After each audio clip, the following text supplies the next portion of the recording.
India voice, आपकी सोच, आपकी आवाज। नमस्कार, आप देख रहे हैं इंडिया वॉइस और मैं हूं आपके साथ पुष्पेंद्र चौधरी। बुलेटिन की शुरुआत करेंगे। बेंगलुरु में एक ही परिवार की दो लड़कियों के साथ यौन शोषण करने वाला 27 वर्षीय कपड़ा व्यापारी शुभम शुक्ला को पुलिस ने गिरफ्तार कर लिया है। पुलिस ने शुभम शुक्ला के खिलाफ पोस्को एक्ट के तहत मुकदमा दर्ज किया है। शुभम शुक्ला प्रेम का झूठा मायाजाल बिछाकर 75 लाख रुपए और 550 ग्राम वजनी सोने से बने जेवरात लेकर फरार हो गया था। कहानी की शुरुआत विश्वास जीतने से होती है। आरोपी शुभम शुक्ला ने परिवार की नाबालिग लड़की से पहले दोस्ती कर उसे अपने जाल में फंसाया, फिर परिवार तक पैठ बनाकर परिवार का विश्वास जीतता रहा। मुंबई में नौकरी लगने की बात कहकर बड़ी बहन के साथ रिलेशनशिप में आकर लिव इन में रहने लगा। शुभम शुक्ला की विश्वास जीतने की यह कहानी नई नहीं है। बेंगलुरु से दूर सुल्तानपुर में लोगों के पैसे लेकर उन्हें प्रॉफिट देने के नाम पर ठगी करने वाला शुभम शुक्ला सुल्तानपुर के रामलीला मैदान के पास मिस्टर राइट नाम से कपड़े की दुकान खोलकर पहले भी लोगों का विश्वास जीतकर इस तरह का गबन कर चुका है। जब लोग अपना पैसा मांगते तो शुक्ला उन्हें धमकाता और कहता, ससुराल वाले सीआईडी में हैं, मेरे गिरदारी चाचा की पहुंच योगी जी तक है, कोई मेरा कुछ नहीं बिगाड़ पाएगा। यह कहानी थी शुभम के सुल्तानपुर में ठगी की। आइए वापस आपको बेंगलुरु ले चलते हैं, जहां शुभम ने ठगी के साथ दो जिंदगियां तबाह कर दी। लिव इन में रह रहा शुभम शुक्ला पहले से शादीशुदा था। जब इस बात की भनक पीड़िता को लगी तो सारी पोल पट्टी सामने आ गई। उसके बाद शुभम शुक्ला ने अपनी पत्नी को डिवोर्स देने का वादा किया और पीड़िता को शादी करने का विश्वास दिलाया। आरोपी की पत्नी ने भी पीड़िता से बात की और दावा किया कि वह उसे तलाक दे देगी। शुभम ने रिश्ता न तोड़ने की लाख मिन्नतें करी, जिससे महिला ने रिश्ता जारी रखा। पर बाद में पीड़िता को पता चला कि शुभम कई लोगों के साथ प्रेम का झूठा मायाजाल बिछाकर धोखाधड़ी कर चुका है। पीड़िता ने शुभम शुक्ला की सारी पोल पट्टी खोल दी, जिसके बाद शुभम ने पीड़िता का मानसिक और शारीरिक रूप से उत्पीड़न किया। पुलिस ने जांच में पाया कि आरोपी शुभम शुक्ला ने पीड़िता की छोटी बहन के साथ भी यौन शोषण किया, जिसके चलते पुलिस ने उसके खिलाफ पोस्को एक्ट के तहत मुकदमा दर्ज किया है।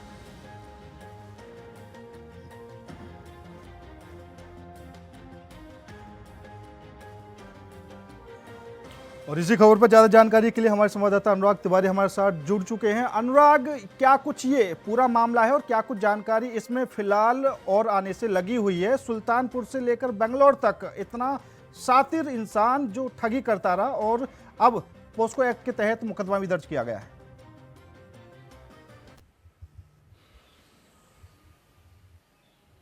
जी देखिए पुष्पेंद्र, बिल्कुल, क्योंकि सुल्तानपुर से लेके बेंगलुरु तक और सुल्तानपुर के पहले गोरखपुर तक, देखिए गोरखपुर से शाख जुड़ती है शुभम शुक्ला की और गोरखपुर से आता है। उसके बाद सुल्तानपुर में जो है वो शुभम शुक्ला शादी करता है। शादी के बाद अपने साले के साथ मिलकर के लोगों को ठगने का काम करता है, लोगों को झांसा देता है बेसिकली कि आप पैसे लाइए, हम पैसे आपके डबल कर देंगे। ये झूठ बोलता है, लेकिन अब झूठ के लिए विश्वास जीतना था तो मिस्टर राइट नाम की एक कपड़े की दुकान खोलता है, फॉर्म खोलता है रामलीला मैदान में सुल्तानपुर में। तो देखिए वहाँ से विश्वास गेन करता है। शुरुआत में लोगों को बेनिफिट पहुँचाता भी है, जब बेनिफिट लोगों को होता है तो विश्वास जागता है। शुभम शुक्ला यहीं से परिधि रखता है लंबे खेल की। लाखों रुपए का गमन उसके बाद लोगों से करता है। जब लोगों को भनक लगती है, खासतौर पे जो महिलाएं हैं पुष्पेंद्र, उनको ये टारगेट पे लेता था, क्योंकि उनको बातों में फंसाता था। महिलाएं जल्दी इसकी बातों में आ जाती थी और उसके बाद पैसे दे देती थी डबल होने की अवज में।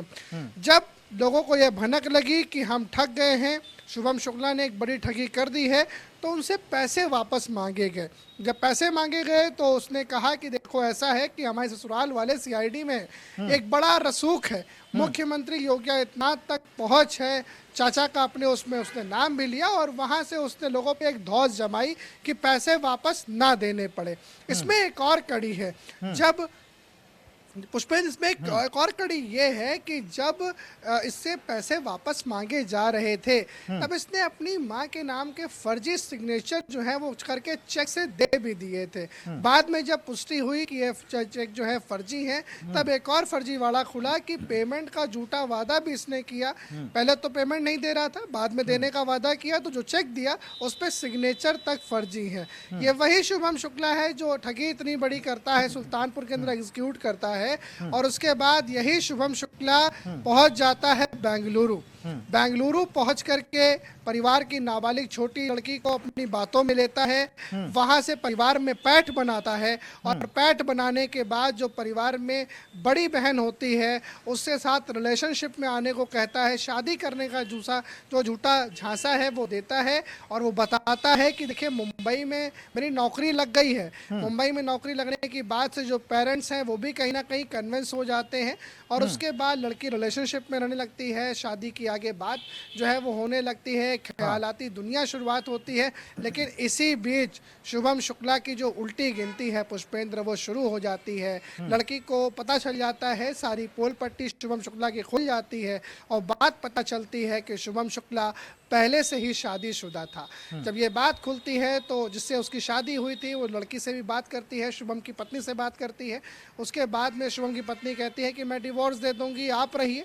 लेकिन उसके बाद जो है वो शुभम शुक्ला इस पूरे बात को लेकर के लब्बो लबाब में, अपने झांसे में, अपने बातों के माया जाल में लड़की को लेता है, पीड़िता को लेता है, और कहता है कि देखो मैं तलाक दे दूंगा लेकिन तुम मेरे साथ में रहना। तो देखिए ये चीज़ें जो है वो सामने निकल के आई, तो लड़की बात मान जाती है, लेकिन बहुत दूर तक ये चादर भी जो है झूठ की नहीं साथ निभाती शुभम शुक्ला के। इसके बाद जो है वो पीड़िता को पता चल जाता है कि इसने ऐसा सिर्फ इसके साथ ही नहीं तमाम अन्य लोगों के साथ कर रखा है।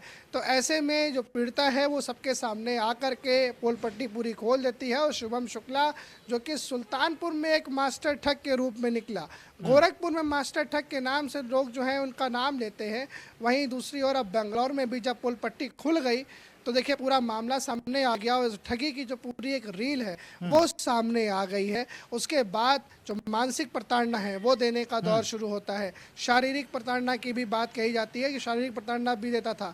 साथ साथ जो पीड़िता की छोटी बहन है जिसके साथ वो बातों में उसको ला करके परिवार तक पहुंचा था, जिसके कंधे पे जो है वो उसने पूरा शेड लिया और उसके बाद परिवार का विश्वास जीता था, वे उसको भी जो है परेशान करता है, जिसके चलते अब पुलिस ने पॉस्को एक्ट के जो एक्ट है उसके अंतर्गत मुकदमा दर्ज कर लिया है, और शुभम शुक्ला की जो मुसीबतें हैं वो अब बढ़ गई हैं पुष्पेंद्र। बिल्कुल अनुराग, क्योंकि सुल्तानपुर गोरखपुर से ये कहानी शुरू होती है। पहले लोगों को पैसे डबल करने का लालच, तब ठगी करता है, और अब साजिशन महिलाओं को प्यार में फंसाकर उनको लूटना।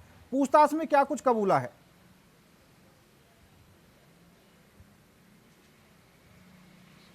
देखिए शुभम शुक्ला ने शुरुआती पूछताछ में पुलिस की ये कबूला है कि उसका जो टारगेट था वो ये था कि वो वहाँ से पैसे को चुराए, और उसका ये टारगेट था कि वो अब यहाँ पर शादी करे, आगे बेंगलोर में आके सेटल हो जाए, क्योंकि देखिए पड़ोस का ही मामला था, पास में ही रहता था पीड़िता के घर में। तो शुरुआत में इसने अपने विश्वास में परिवार को लिया, और परिवार में लेने के बाद में जो है वो यहाँ पर आ करके वो पीड़िता के साथ रिलेशनशिप में रह के शादी करना चाह रहा था।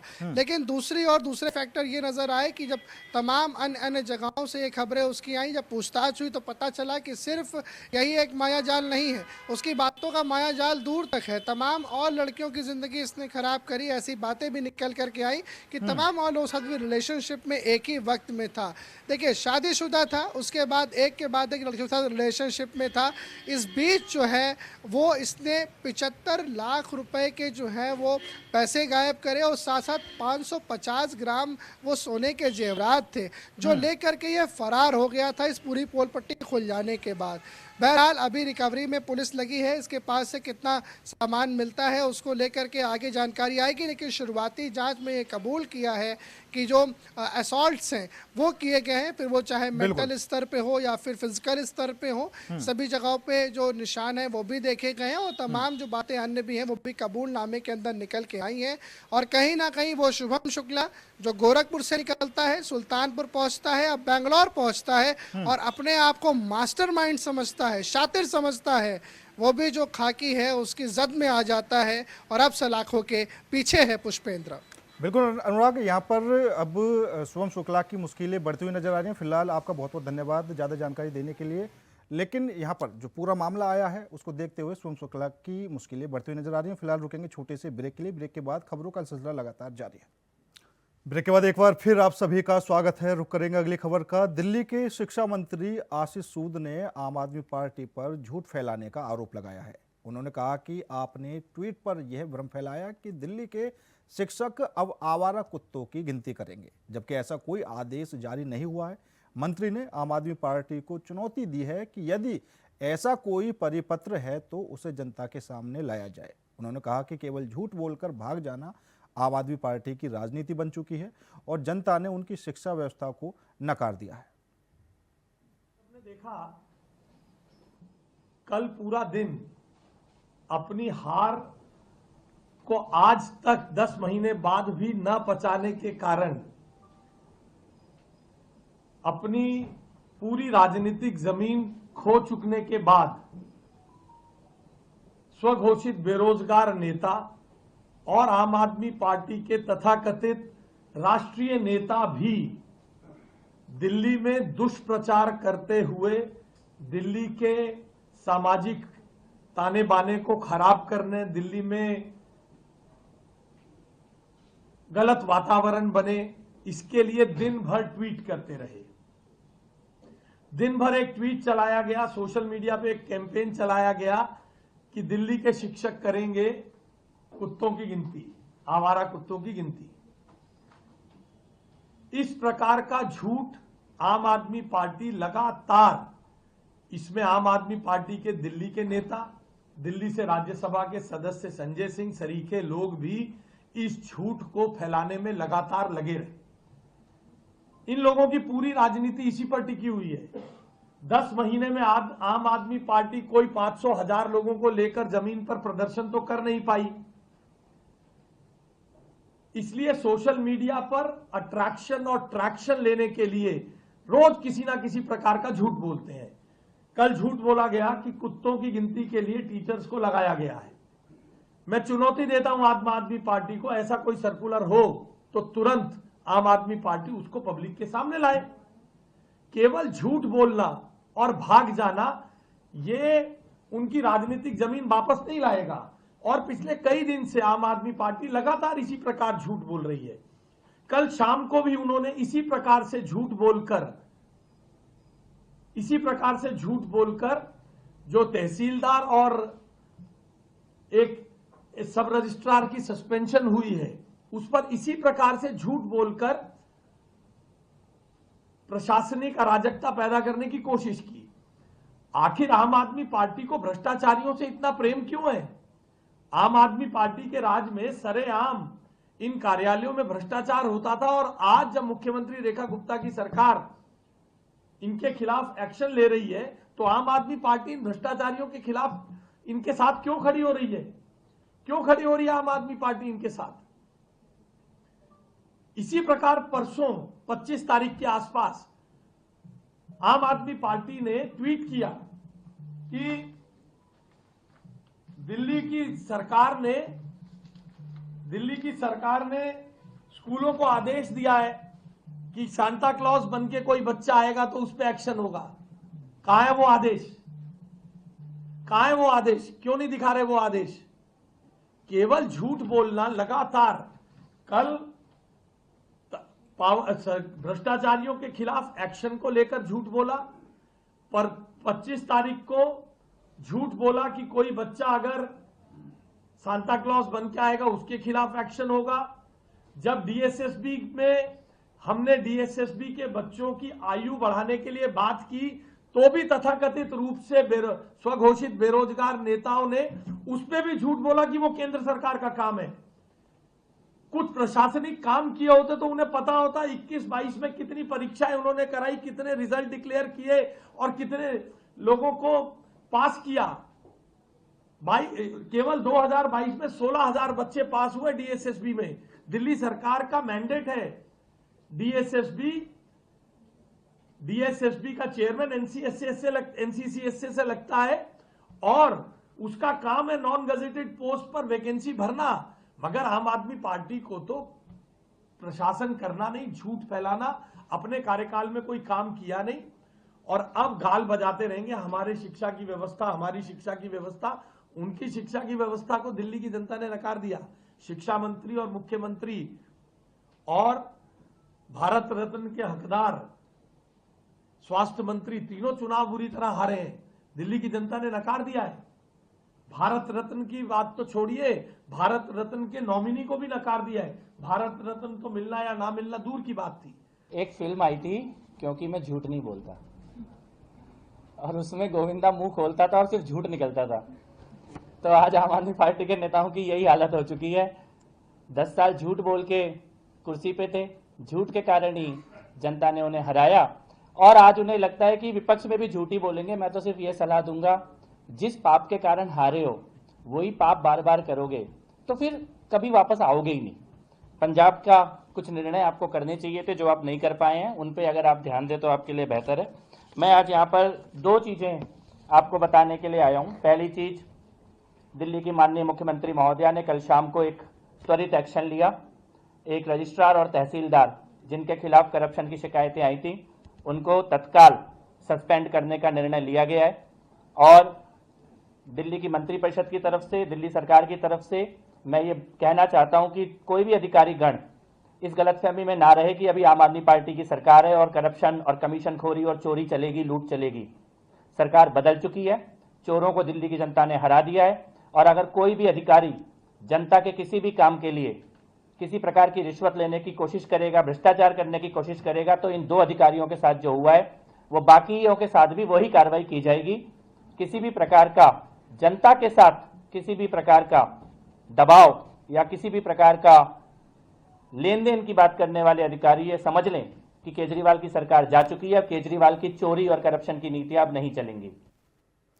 उत्तर भारत में ठंड का कहर लगातार जारी है। इसी बीच लखनऊ में न्यूनतम तापमान 6 डिग्री दर्ज किया गया है, जिससे राजधानी लखनऊ में ठंडक का असर सड़क, रेल और हवाई यातायात पर भी पड़ा है। इस खबर पर विस्तार से ज्यादा जानकारी दे रहे हैं हमारे संवाददाता। भारत समेत लखनऊ में भी ठंड का कहर जारी है। तापमान न्यूनतम 6 डिग्री सेल्सियस दर्ज किया गया है। इसी बीच तापमान की इस मार ने रेल, हवाई और सड़क यातायात को प्रभावित किया है। लखनऊ में तेजस समेत 11 अन्य ट्रेनें वो हैं जो 8 से 10 घंटे की देरी से चल रही हैं।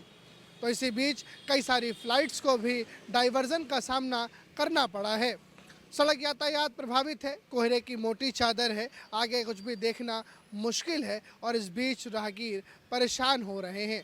जहां एक और लुढ़कता हुआ पारा है तो वहीं दूसरी ओर खराब हवा, एयर क्वालिटी इंडेक्स भी अच्छे हालातों में नहीं नज़र आता। एक और ठंड की प्रचंड मार है तो वहीं दूसरी ओर सांस लेना भी दुभर है। कैमरा सहयोगी हरीश के साथ अनुराग तिवारी, इंडिया वॉइस, लखनऊ। खबर जामनगर से है, जहां वार्ड नंबर 12 के कॉरपोरेट असलम खिलजी पर अज्ञात हमलावरों ने सरेआम जानलेवा हमला कर दिया। घटना के बाद उनके समर्थकों में भारी आक्रोश फैल गया है। पुलिस प्रशासन ने कानून व्यवस्था बनाए रखने के लिए क्षेत्र में फुट पेट्रोलिंग की और सभी दुकानें बंद करवाकर पूरे इलाके में रात भर गश्त किया। पुलिस ने मामले की जांच शुरू कर दी है और हमलावरों की तलाश में जुटी हुई है।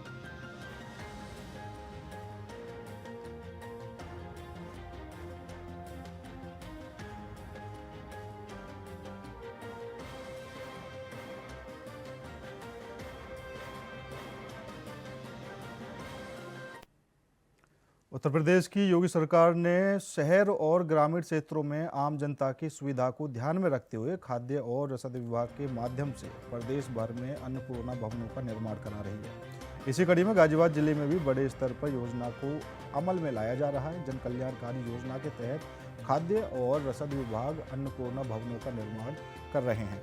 गाजियाबाद जिले में कुल 108 अन्नपूर्णा भवनों की मांग शासन को भेजी गई थी, जिसके सापेक्ष 76 स्थानों को शासन ने स्वीकृति दे दी है। जिला पूर्ति अधिकारी अमित तिवारी के अनुसार 50% धनराशि लगभग 3 करोड़ 21 लाख रुपए विभाग को प्राप्त हो चुके हैं।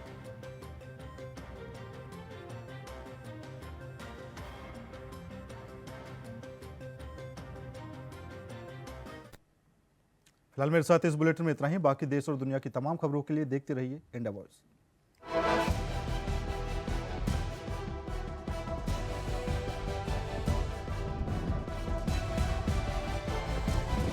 इंडिया वॉइस, आपकी सोच, आपकी आवाज।